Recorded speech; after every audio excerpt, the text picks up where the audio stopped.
y en Sin Censura. Oscar, gracias por tu generosidad, por tu paciencia, gracias por regresar al sistema y gracias por hablar con nosotros para la audiencia de Sin Censura. ¿Cómo te va?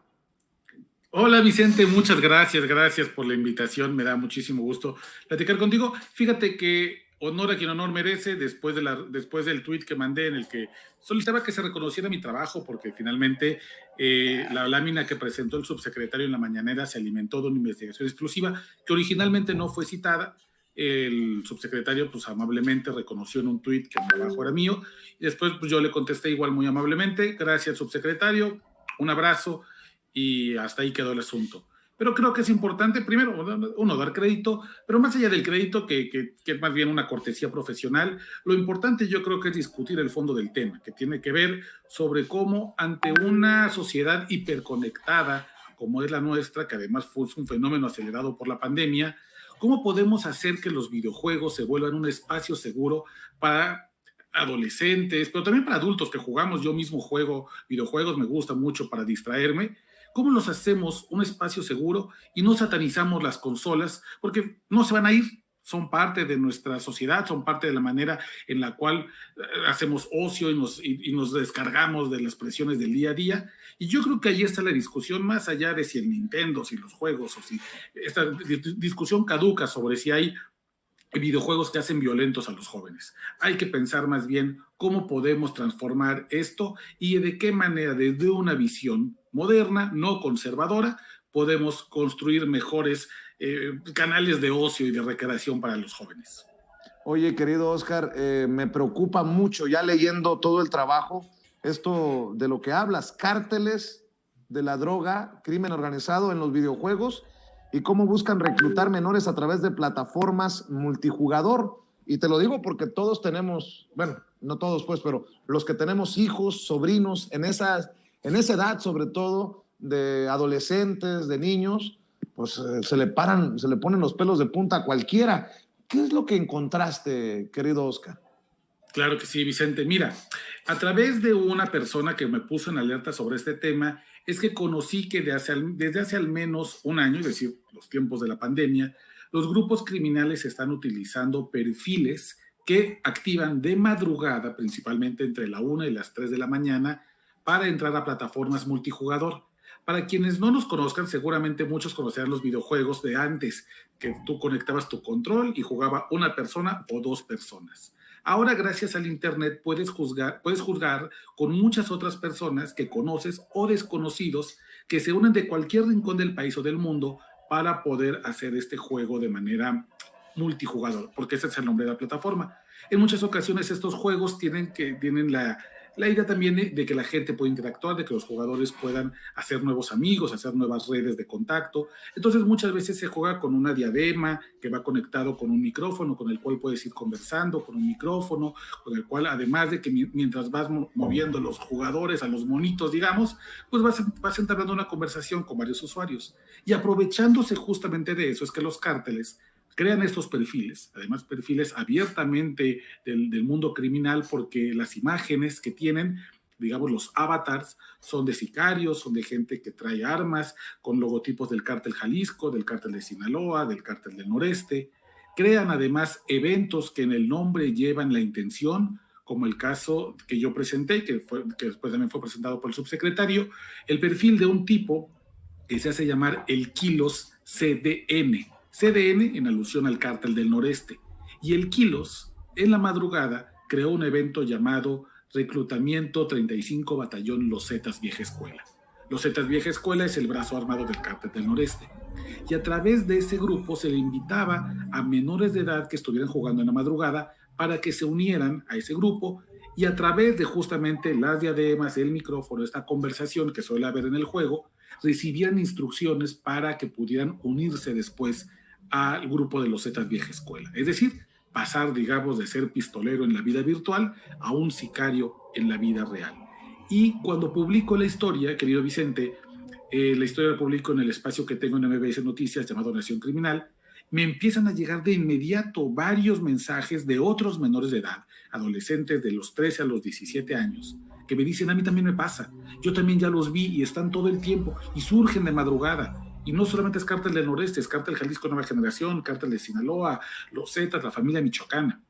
Están ahí, Vicente, creo yo, por 3 cosas que le son benéficas a los cárteles. El primero es que evidentemente la pandemia nos confinó en nuestros hogares, sacando a los jóvenes de las calles y de las escuelas, y entonces los cárteles se han movido a estos espacios digitales para poder hacer los reclutamientos que no pueden hacer en la calle o que no pueden hacer en la calle hace apenas unos meses. Una segunda consideración es que a diferencia del reclutamiento forzoso que antes hacían los cárteles, Cinderella looking for a fella, secuestrando los malditos levantones, ahora están migrando hacia esto. Cinderella tenía collar negro. El modelo del levantón o del secuestro es muy violento. Genera atención de parte de las autoridades en algunos casos, genera que se aumenten los registros de personas desaparecidas y eso evidentemente es lo que se le llama calentar la plaza. Entonces, estos modelos lo que hace es que los jóvenes, por su propio pie, van hacia los cárteles. Y este modelo quedó probado, por ejemplo, en un caso, que es el caso al que se refiere el subsecretario, que fue judicializado en una carpeta en Oaxaca, en el cual 5 menores de edad fueron enganchados a través de la plataforma multijugador de otro videojuego llamado Free Fire, en el cual los mismos chicos fueron a citarse con estas personas creyendo que les iban a ofrecer un empleo dentro de un cártel. Uno de estos menores de edad dejó una carta a sus padres diciéndoles: no me busquen porque ya encontré trabajo, voy por mi propio pie. Y eso evidentemente elimina muchos riesgos para los cárteles y les hace atractivo este tipo de reclutamientos. Y una tercera consideración, Vicente, es que los cárteles ya no tienen que buscar entre una marea de jóvenes, entre un grupo que puede tener intereses bastante diversos. Ellos van ya sobre un grupo que le interesan la violencia, que le gustan las armas, que le gusta el tema de tirar, de los disparos, de hacer daño, y buscan ofrecer, pensando que tal vez alguno de ellos quiere pasar de esa violencia virtual a la violencia real. Ojo, no digo que los videojuegos generen personas violentas, pero creo que encuentran una especie de público dirigido del cual pueden sacar a algunos integrantes que sí pueden terminar por reunirse con ellos. Creo que todas esas circunstancias, Vicente, hacen que tener una conversación sobre el crimen organizado de los videojuegos sea vigente, sea necesaria, porque todavía estamos a tiempo de tener una conversación sobre prevención, más que persecución o reacción en este tipo de temas. Urgente, y por eso me lastima, debo de decirlo, como padre, como tío, como padrino, que haya gente que por su sesgo político, bueno, ya me dirás tu opinión de lo que dijo el presidente Andrés Manuel López Obrador, pero que por este veneno político, este ruido en el debate político, se burlen de lo que dijo el presidente Andrés Manuel López Obrador, que puede tener razón o no, pero el tema central es serio y nada de qué generar burlas, ni risas, ni chistes, Oscar. Sí, el presidente es un hombre de 67 años, no hay que olvidar eso. Y que el presidente le llame Nintendo como una especie de concepto genérico hacia los videojuegos, me parece que es quedarse en el debate muy superficial. Hay que ir mucho más allá. Creo que el decálogo que presenta también la secretaria Rosa Isela Rodríguez sobre prevención en el tema de los videojuegos tiene una buena intención. Sin embargo, me parece que hay que aplicarlo a los tiempos modernos. Déjame ponerte un ejemplo, Vicente. Dentro del decálogo, la secretaria dice: cuando vean lo que sospeche que pueda constituir un delito, como una invitación al reclutamiento, marquen a los números de emergencia. No recuerdo si pide llamar al 911, pero da un número de emergencia para que se hagan las denuncias. Yo pienso, ese tipo de acciones no funcionan en este tipo de casos, porque muchos de estos criminales utilizan VPNs. Para quienes no conozcan los VPNs, yo la verdad es que no soy muy versado en estos temas, pero un VPN básicamente es una especie de aplicación que permite que no se pueda conocer tu ubicación de la dirección de internet, la precisa, y te pone en otro lugar del mundo o en otro lugar del país para que puedas acceder a contenidos que en tu localidad no están disponibles. Por ejemplo, alguien puede ocupar un VPN para ver un partido de la Champions League estando en México, que solamente se transmite de manera exclusiva en Europa. Los criminales usan estos VPNs todo el tiempo para intercambiar criptomonedas en la dark web, para incluso subir pornografía infantil, para hacer compra y venta de armas a través de foros de internet. Y uno de esos recursos es también usar un VPN para hacer ese tipo de eventos que inviten al reclutamiento de los menores. Ahora, No funciona llamar a un número de emergencia local en México si el VPN está probablemente en Estados Unidos o si el servidor te marca que la invitación proviene de una IP que está en Europa. Es decir, el decálogo me parece una buena intención. Me parece que el presidente tiene buena intención de aventar este tema en la mejor plataforma política que tiene el país, que es la mañanera, el Palacio Nacional.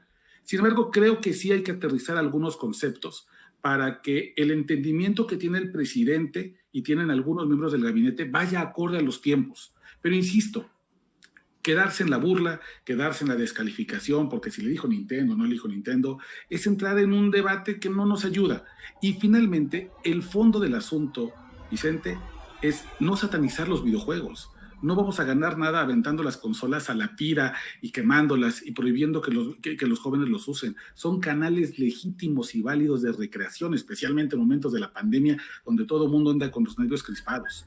La discusión tiene que ser, ¿cómo hacemos que esos espacios digitales se vuelvan seguros para la gente? ¿Cómo podemos desde gobierno y sociedad hacer las políticas adecuadas de prevención y no estar rescatando muchachos una vez que estén metidos en una casa de seguridad en Oaxaca, o hasta que Alfredo, que es el chico al que el Kilo CDN lo invitó a participar en el reclutamiento del 35 Batallón de los Zetas Vieja Escuela, ya esté en un campo piscando droga o ya esté trepado en una troca buscando a quién matar, porque entonces tiene amenazada a la familia, el cártel, y si Alfredo no se une al grupo criminal, van a matar a todos. Pues mi querido Óscar Balderas, qué importante investigación realizas. Tú como experto en estos temas, es importante que nos expliques y nos des claridad, y yo siempre comprometido con darle luz en estas trincheras digitales a los trabajos periodísticos como los que realizas. ¿En dónde te pueden encontrar? ¿En dónde te pueden leer la gente que esté interesada en leer el trabajo? ¿En dónde, Óscar? Te lo agradezco mucho, Vicente. En mi cuenta de Twitter, ahí voy a publicar unos minutos más la investigación completa, que es un formato de podcast. Le dan clic al enlace y después le dan play al botón para que puedan escucharlo. En mi cuenta de Twitter, @OscarBalmen. Y si me permites, Vicente, un rápido comentario. Yo te diría que aquí la clave de todo es supervisión. Muchos de estos videojuegos que tienen la atención de los grupos criminales son videojuegos que por su contenido violento están dirigidos para adultos, para mayores de 18 años. Si lo juegan menores de edad, yo creo que es importante que padres de familia, pero también hermanos mayores, también tíos, vecinos, tutores, padrinos, madrinas, que les expliquen, ¿no? ¿Cuál es la diferencia entre un juego que nos puede divertir, en el que vas y tiras una bomba sobre un edificio, ¿y cuál es la diferencia con la vida real, ¿no? ¿Cuáles son estos límites que podemos cruzar cuando jugamos, cuando pretendemos ser Messi en el FIFA 2017, cuando pretendemos ser un ladrón de coches en el Grand Theft Auto? Y los límites que hay con la vida real, ¿no? Me parece que esas pláticas tienen que ser pláticas que tengan los mayores de edad, los hermanos, los primos, las tías, con los jugadores de videojuegos, para que este tipo de cosas no estén sucediendo, y hay que irles acotando los grupos criminales a estos espacios. Si no les cedemos a los grupos criminales el poder de vender droga en la cancha de la colonia, si les queremos arrebatar esa esquina que está cerca de la escuela primaria, tampoco entonces hay que cederles el espacio digital, ¿no? Pensemos en eso. No estamos dispuestos a cederles un lugar en nuestra colonia, no lo cedamos tampoco en nuestras consolas, en nuestras laptops, en nuestros teléfonos inteligentes, y siempre sigamos estas máximas de prevención. No dar datos confidenciales, no dar datos personales. Si están jugando con desconocidos, no estar todo el tiempo hablando del teléfono que usan, el número que utilizamos, la colonia donde vivimos, la ciudad en la que nos movemos, la escuela donde estudiamos. Todas esas máximas que ya conocemos en las redes sociales, hay que aplicarlas también a los videojuegos, pensando justamente en que no hay que cederle un milímetro más a la delincuencia organizada. Qué chingón mensaje con el que cierras, Óscar Balderas. Tú sabes que te respetamos, que te admiramos, que incluso si participas en espacios que llegáramos a criticar o que nos critican a nosotros, que aquí lo importante es que tú tengas las cámaras, que tú tengas los micrófonos, que tú tengas la difusión a tu trabajo de investigación periodística tan necesaria en estos momentos de tanto ruido, incluso en la relación de medios, en esta realidad mediática que nos toca tratar de digerir, mi querido Óscar Balderas. Te mando un abrazo y mi reconocimiento pleno a tu trabajo, Óscar. Un abrazo de vuelta, querido Vicente, y mi solidaridad absoluta con tu trabajo también. Muchas gracias, Óscar. Ahí estamos al pendiente. Óscar Valderas, periodista experto en temas del crimen organizado, hablando con nosotros sin censura.